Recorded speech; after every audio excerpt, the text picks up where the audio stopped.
as if the world didn't have enough problems to deal with already.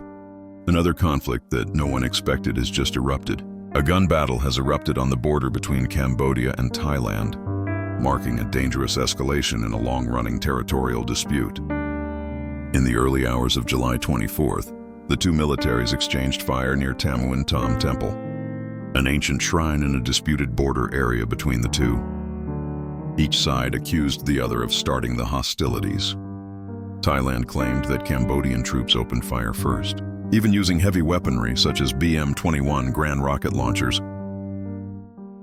Meanwhile, Cambodia maintained that Thai soldiers launched an unprovoked attack and that its forces were only responding in self-defense. Thai authorities evacuated some 40,000 civilians from dozens of nearby villages to safety, illustrating the extent of fears of a further escalation. Unfortunately, this was the most violent episode in years between the two neighbors, raising the specter of open conflict in a region that had so far managed to avoid large-scale military confrontations. To understand the background to this crisis, it is necessary to go back to the complex history of the border between Cambodia and Thailand. Both nations share more than 800 kilometers of land border and have been disputing sovereignty over several sections that are not officially demarcated for more than a century. Much of the problem originates from colonial maps from 1907, a time when Cambodia was part of French Indochina. A French map from that year drew the border, leaving certain territories, and especially temples on the Cambodian side, something that Cambodia uses as a reference to claim its territory. Meanwhile, Thailand claims that this map is inaccurate and unfair, as is the case with many maps from that era, when European powers drew borders however they pleased. The most emblematic case of these historical disputes is the Prever Temple, a 10th century Hindu shrine perched on a border cliff. In 1962, the International Court of Justice ruled that Preah Vihear was in Cambodian territory, forcing Thai troops to withdraw from the temple. This verdict was met with resentment in Thailand and has remained a sore point in bilateral relations ever since. Decades later, Preah Vihear has once again ignited passions. In 2008, its inscription as a UNESCO World Heritage Site rekindled nationalism in both countries and led to sporadic armed clashes. Between 2008 and 2011, several clashes broke out around Preah Vihear and other smaller temples, leaving around 20 people dead and thousands displaced. Faced with this situation, Cambodia once again went to the International Court of Justice, which in 2013 upheld its sovereignty over not only the temple, but also the immediate surrounding area, reaffirming the original ruling. Despite this, the border was never fully delimited in some areas, and parts adjacent to the temple and other isolated points of the dividing line remained disputed. After 2013, border tensions eased considerably, and some governments agreed to work through a joint border commission to peacefully resolve the outstanding sections. However, historical resentment and nationalist pride never completely disappeared. There were even provocations. For example, in February 2025, a group of Cambodian soldiers and their families entered a disputed border temple and sang the Cambodian national anthem there, leading to a verbal altercation with Thai troops present. The outbreak of violence in July 2025 was not an isolated incident, but rather the culmination of a series of incidents and provocations that had accumulated over the previous weeks. On May 28, 2025, border patrols from both countries met in the forested area of Mong Bay near the tripartite point with Laos.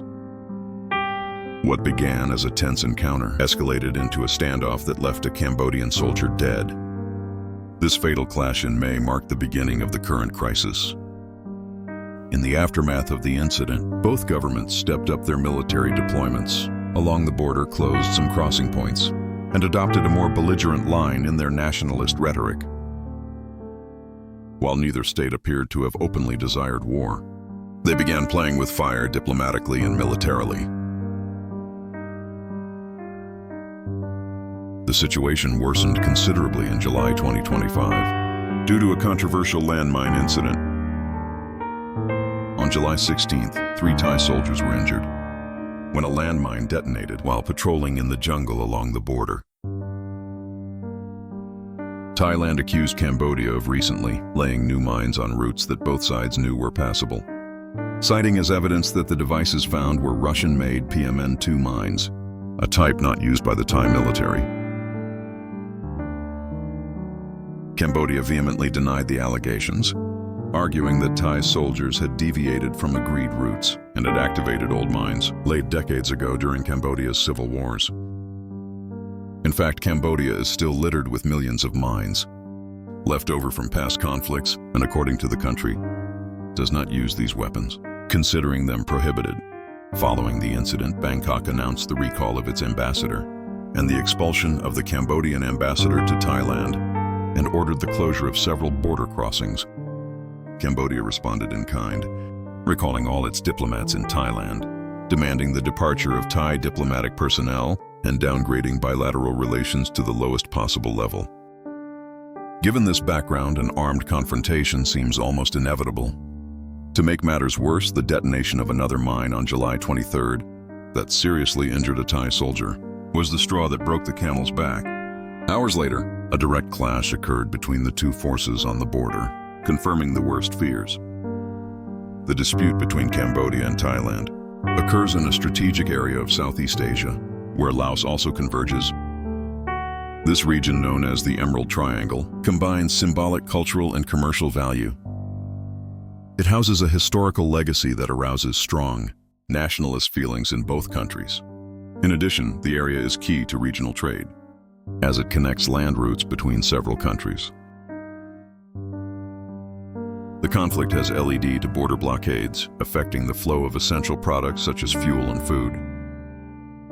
It has even provoked symbolic reprisals, such as the ban on Thai cultural content in Cambodia and threats of cutting off internet and electricity services.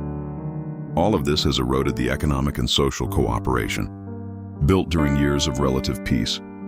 On the global level, China and the United States are closely monitoring the conflict. Cambodia is an ally of China, while Thailand has historically been close to Washington. Although both countries have relations with both powers, China has already offered to mediate, while Washington calls for respect for international law. In short, beyond territory, what is at stake is regional stability and geopolitical balance in an area where local and global interests converge, and where an escalation could test the true capacity for dialogue, cooperation, and conflict containment of the ASEAN bloc, or Association of Southeast Asian Nations, a group that has played a key role in regional stability until now.